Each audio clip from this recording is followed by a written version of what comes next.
Welcome to the Daily Walk Podcast, brought to you by Walk Thru the Bible.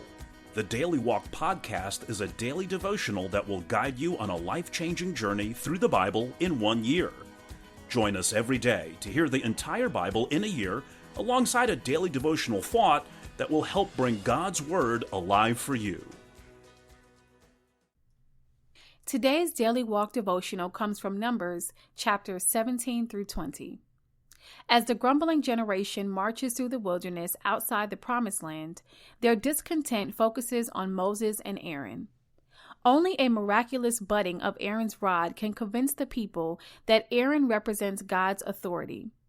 In this context of rebellion, God again emphasizes the Levites' role in the service of the tabernacle and provides the red cow as a means of cleansing the people from the ever-present defilement of death.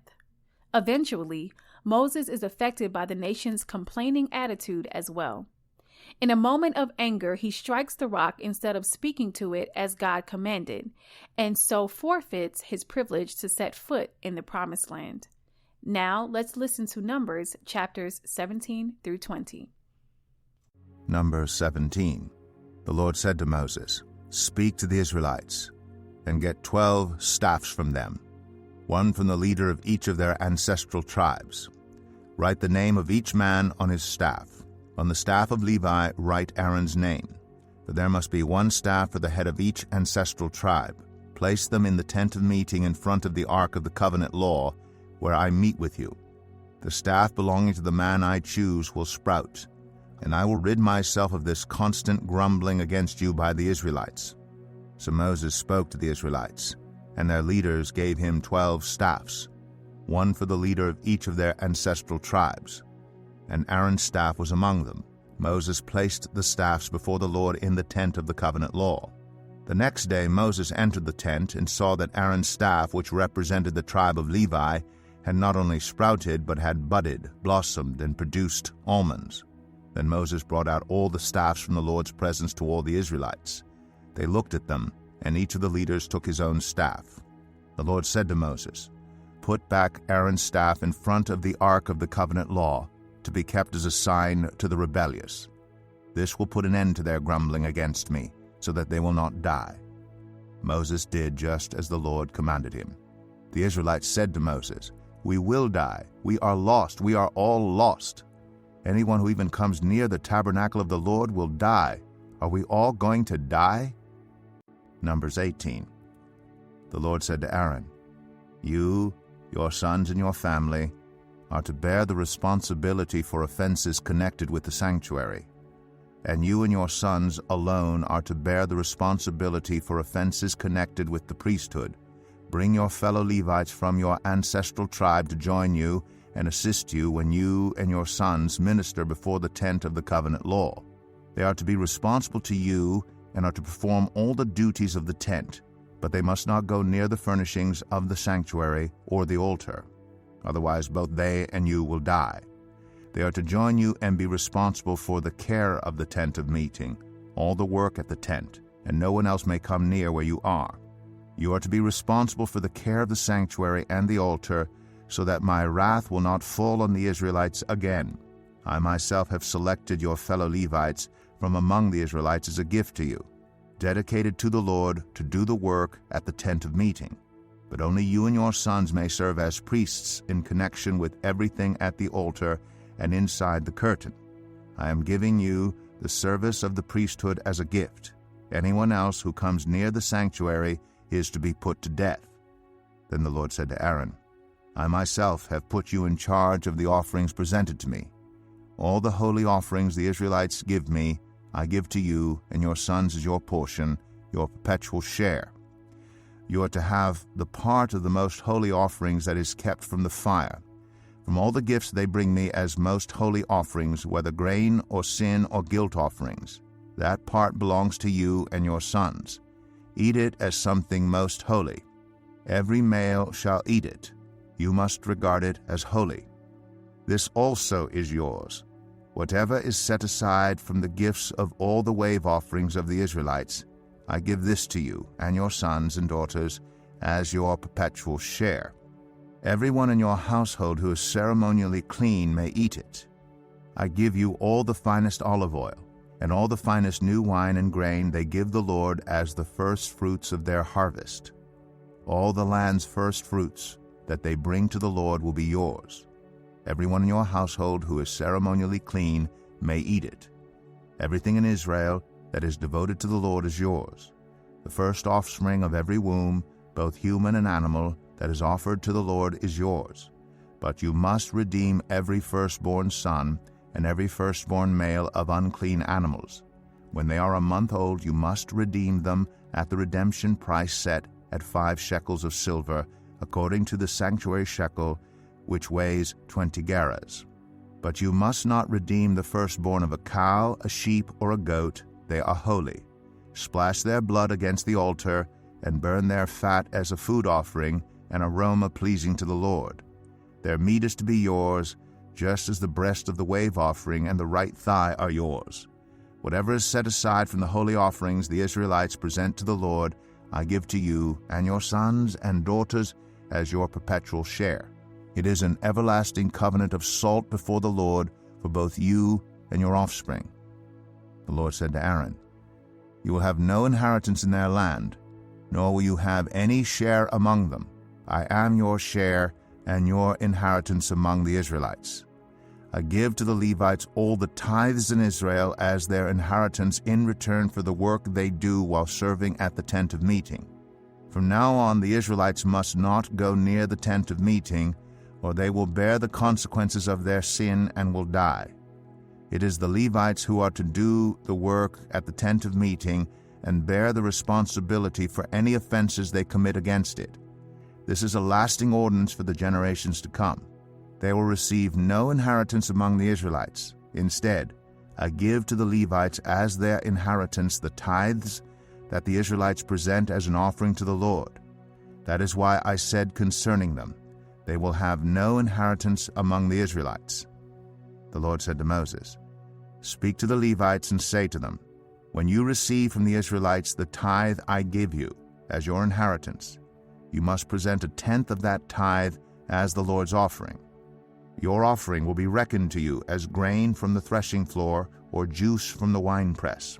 In this way you also will present an offering to the Lord from all the tithes you receive from the Israelites. From these tithes you must give the Lord's portion to Aaron the priest. You must present as the Lord's portion the best and holiest part of everything given to you. Say to the Levites, When you present the best part, it will be reckoned to you as the product of the threshing floor or the winepress. You and your households may eat the rest of it anywhere, for it is your wages for your work at the tent of meeting.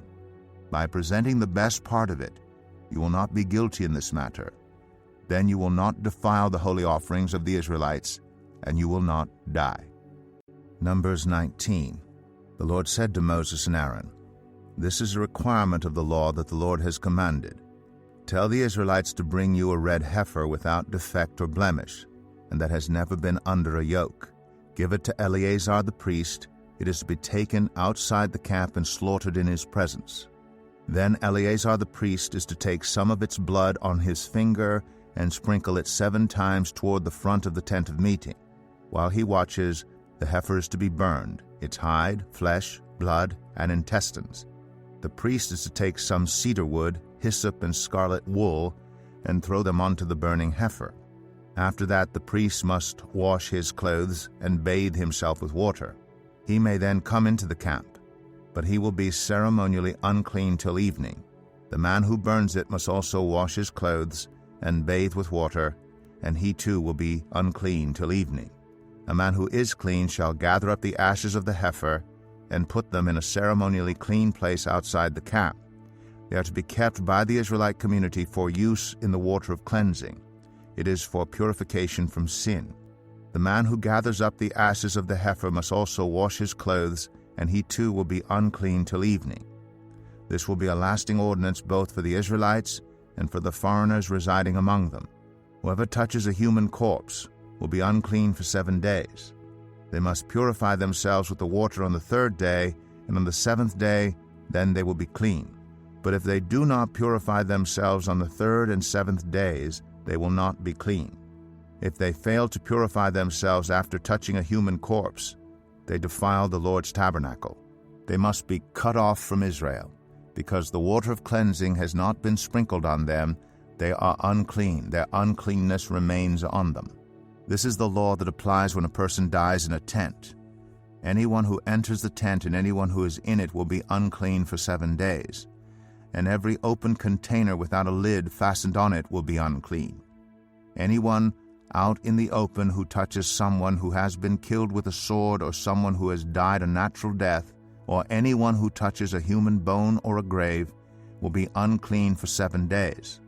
For the unclean person, put some ashes from the burned purification offering into a jar, and pour fresh water over them.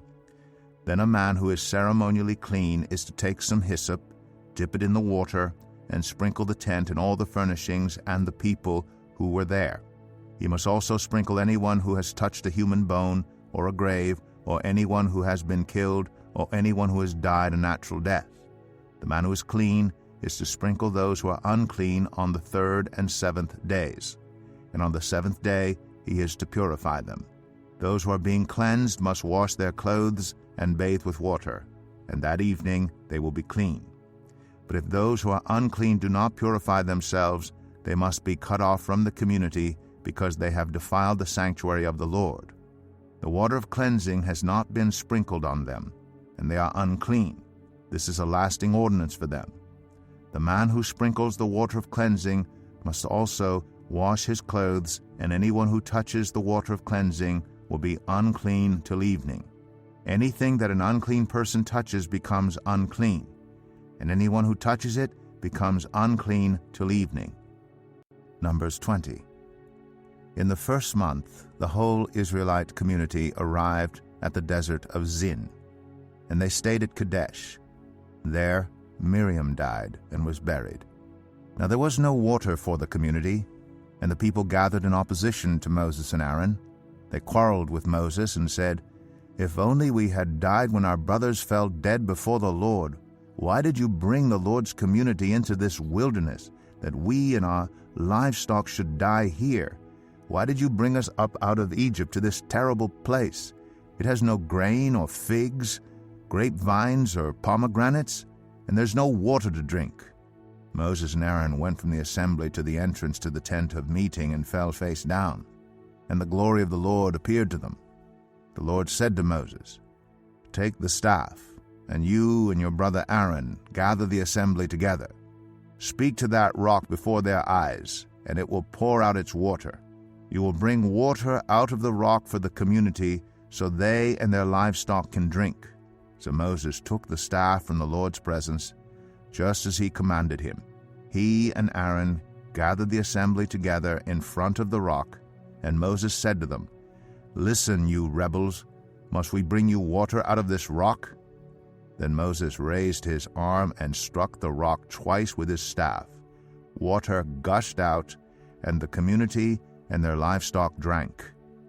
But the Lord said to Moses and Aaron, "Because you did not trust in me enough to honor me as holy in the sight of the Israelites, you will not bring this community into the land I give them." These were the waters of Meribah, where the Israelites quarreled with the Lord, and where he was proved holy among them.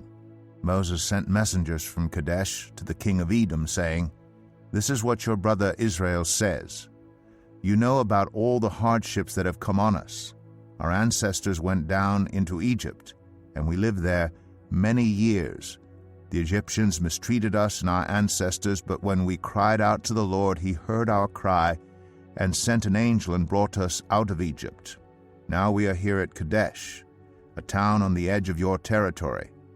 Please let us pass through your country. We will not go through any field or vineyard or drink water from any well. We will travel along the king's highway and not turn to the right or to the left until we have passed through your territory." But Edom answered, "You may not pass through here. If you try, we will march out and attack you with the sword." The Israelites replied, "We will go along the main road, and if we or our livestock drink any of your water, we will pay for it. We only want to pass through on foot, nothing else." Again they answered, you may not pass through." Then Edom came out against them with a large and powerful army. Since Edom refused to let them go through their territory, Israel turned away from them. The whole Israelite community set out from Kadesh and came to Mount Hor. At Mount Hor, near the border of Edom, the Lord said to Moses and Aaron, "Aaron will be gathered to his people. He will not enter the land I give the Israelites because both of you rebelled against my command at the waters of Meribah. Get Aaron and his son Eleazar and take them up Mount Hor. Remove Aaron's garments and put them on his son Eleazar, for Aaron will be gathered to his people. He will die there." Moses did as the Lord commanded. They went up Mount Hor in the sight of the whole community. Moses removed Aaron's garments and put them on his son Eleazar, and Aaron died there on top of the mountain. Then Moses and Eleazar came down from the mountain. And when the whole community learned that Aaron had died, all the Israelites mourned for him 30 days. Here is your daily devotional thought for the day. Write 3 things that you feel are essential for your future security. Now, go back over your list and cross off any item that could easily be destroyed by a natural disaster or financial reversal. Is there anything left? God made it clear to Aaron and his family that their security was to be in him alone, even as they enjoyed their new homeland. God had faithfully supplied Aaron's daily needs in the past, and he would do the same in the future. This was true also for the nation as a whole. God had been their great sustainer and would continue to provide even when they possessed wealth of their own. Though owning property or having a bank account is not wrong, the danger is in allowing such things to crowd out your daily dependence on God. You may be in good hands financially, but you're in better hands with God. Reread Numbers chapter 18, verse 20 to remind you that true security comes from God. Thank you for joining us today for the Daily Walk Podcast from Walk Thru the Bible. Be with us tomorrow as we continue our life-changing journey through the Bible in a year. Love this episode of the Daily Walk Podcast? We'd love for you to rate and give us a review on iTunes or Google Play. Make sure you subscribe so you won't miss an episode as we walk through God's Word together. For more resources to help you live God's Word, visit walkthru.org.